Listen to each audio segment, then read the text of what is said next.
How to fix Cash App won't let me add debit card. Hi guys, welcome to our channel. Let's begin. If you are not able to add debit card in the Cash App, then in this video I will guide you on how you can fix this problem.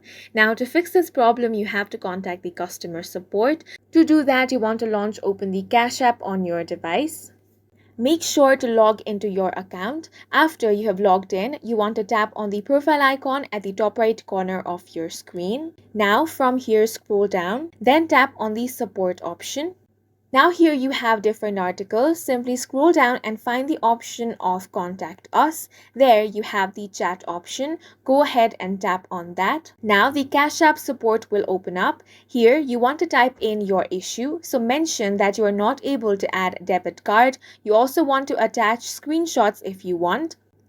Now, the customer support agent will ask you some questions about your account. Make sure that you provide all the accurate details. Once that is done, the customer support agent will help you fix this issue.